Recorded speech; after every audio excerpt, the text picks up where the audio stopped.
I also want to take this opportunity to condole the families of those young boys. And we want to just remind Mr. Ruto about what he said when there were those Yala liver bodies, when we were campaigning. I remember very well he shouted loudly that what we saw in Yala liver will never be seen again in this country. What we are now seeing is worse than what had even happened that time.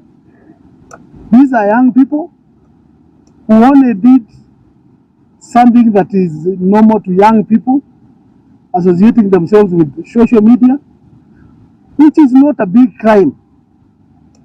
But what we are wondering is, how inhuman are you, Mr. Ruto? Please, we know you are a parent, but can you imagine what you are doing to other parents? What we are asking you is what exactly Mr. Justin Muturi asked you yesterday. Please stop these abductions and killing youths in this country. You should apologize, and you should not even be associated with any peace process in DRC or even Haiti, because what is happening here is almost even more than what is happening there. Tafadhali,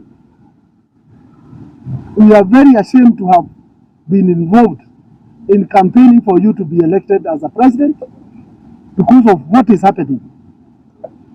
Everybody who voted for you is not sleeping in peace because of remembering that they brought somebody who is inhuman, who is making other families to cry day and night.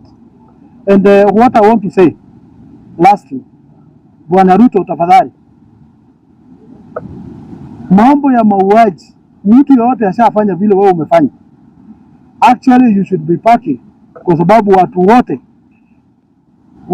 wanaona 2027 ikiwa mbali sana, ni wakupeleke nyumbani. Just be assured that you have booked your ticket to going back to Sugoi because of what you are doing with your own people. Na everybody knows hii mambo yote is action from State House. Hakuna mtu ajui na hakuna mtu mnaweza ndanganya. Watu wote wananchi wanajua hii mambo inakuwa sanction from State House.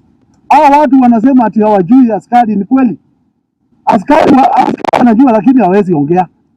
Lakini behind the back wanasema hiyo kundi ambayo inaua watu wanajua directions wanapata kutoka State House. Watu wanajua, sio hakuna wajinga hapa Kenya. Watu wanajua what is exactly happening.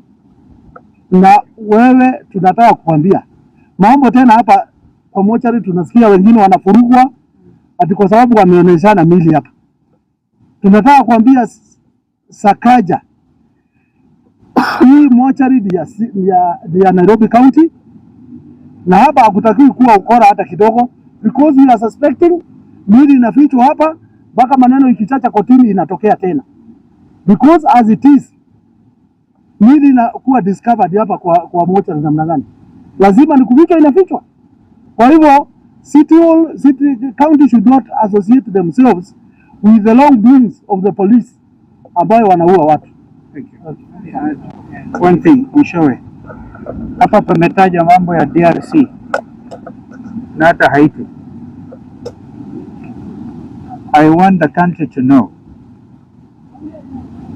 that had William Ruto allowed Uhuru Kenyatta to continue with the mission in Eastern DRC, the hostilities we are seeing over Ngoma and Eastern DRC would perhaps not even have happened.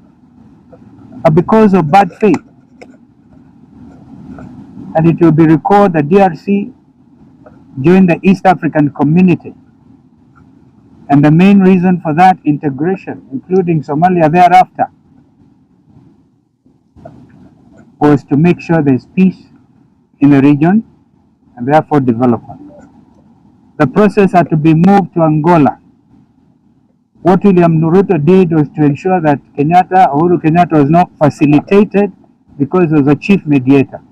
He was not facilitated, so the whole thing deteriorated and taken over by SADC and moved to Angola. This is some of the truth.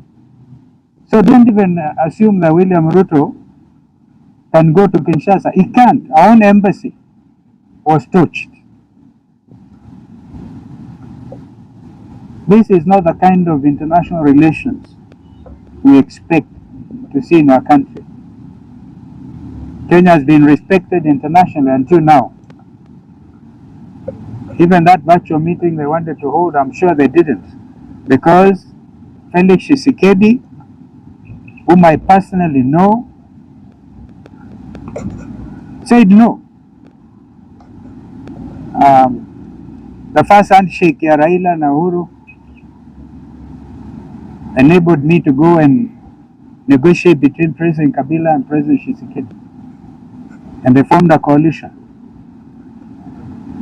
And the DRC eventually joined the community. Now even the entire East African community is at the verge of collapse. So this is how bad this whole thing is. Of course, we took our position as opposition. We are against that deployment of Kenyans, as Eugene is saying, 12,000 kilometers away in Haiti to stop gangsters. And you allow your own gangsters to kill your own people. As I said earlier, this will not go away. I propose that the Law Society of Kenya takes the lead in the formation of this commission of inquiry. Because you can't leave it to William Ruto. Because he's an interested party. We thank you.